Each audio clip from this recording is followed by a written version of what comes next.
Ready ल हामी यताबाट निस्क्यौँ है झन्नै तेल हाल्नु बिर्सियो अब चाहिँ 2 किलोमिटर अगाडि चाहिँ कान्छी छ होइन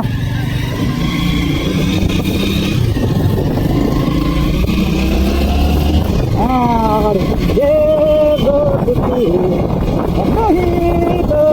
अङ्गल मारेर साइकलमा निस्कि गरेर र आज चाहिँ हामी यहाँ इटारीबाट यो इटारीको कान्छी चौकबाट धारण रोड चट्टारा गाईघाट विमान हुँदै हेटौडा निक्लिनेछौँ। यो अल्टरनेट रुट लिनुको मेन कारण चाहिँ यो जुन मेन हाइवे छ यो हाइवेको वाइडनिङको काम हुँदै रहेछ पुरा अनि जसमा चाहिँ पुरा डिस्टर्ब छ रोड एकदम खराब भएकोले गर्दा हामी चाहिँ यो अल्टरनेट रुट जाँदैछ र यो अल्टरनेट रुट चाहिँ एकदमै राम्रो रहेछ। सिन्धुलीको बाटोबाट चाहिँ हेटौडा जाने चाहिँ एकदमै राम्रो छ र सबैले यही बाटो प्रिफर गर्दो रहेछ अहिले सानो गाडी अनि बाइकहरूले चाहिँ।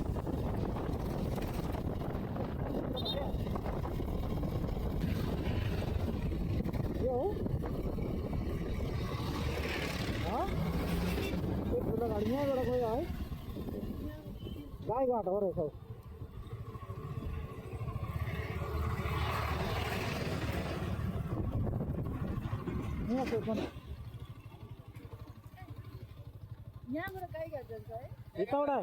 हेटौडा जाने यही हो हवस् धन्यवाद। अब चाहिँ हामी सोध्दै लाग्यौँ है म्याप हेर्दा हुन्छ त बुढी म्याप त के लाग्यो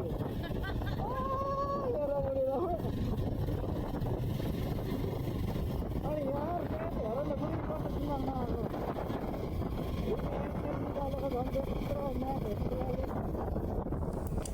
र फेरि बाटोमा चाहिँ अचानक पानी परेर चाहिँ आधी घन्टा जस्तो त्यहीँ भुल्लायो हामीलाई।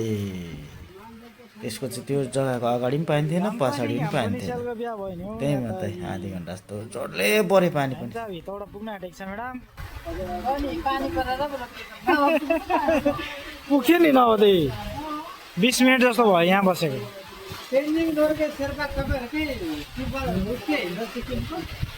यहाँ चाहिँ ब्यागहरू हो हामी चाहिँ अहिले विमानको बाटोबाट हामी हेटौडा जाँदैछौँ।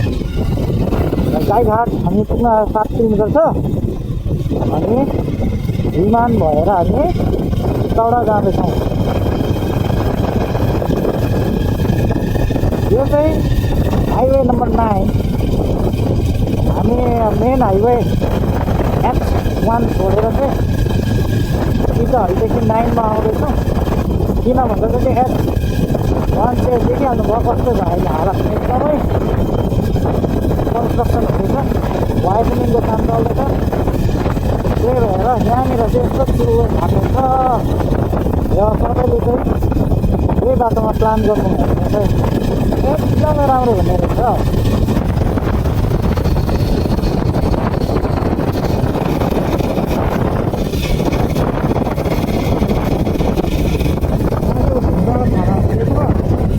ढुङ्गाको खाना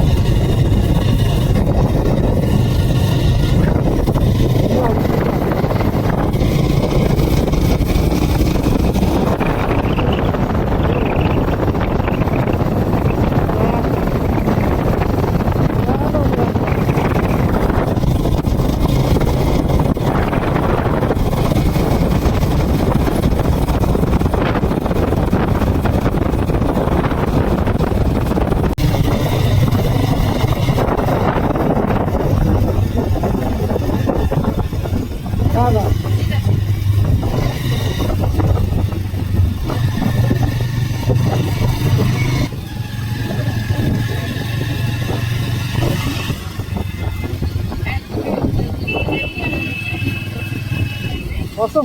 यो चाहिँ गाईघाट हो गाईको जग्गा पस्छौँ।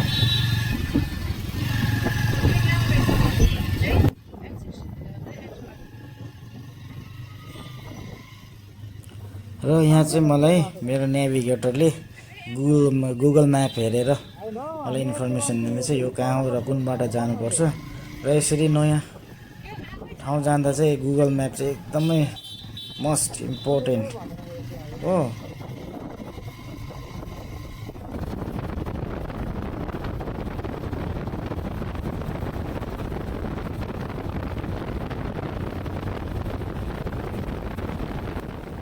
र यसरी नै आज हामी डे 2 मा टोटल 396 किलोमिटर कुदेर चाहिँ यहाँनिर भरतपुर सहरमा स्टे गरेको छौँ। अनि भोलि चाहिँ हामी डाइरेक्ट लेते भन्ने जग्गा मुस्ताङ हिट गर्ने प्लान गरेको छौँ।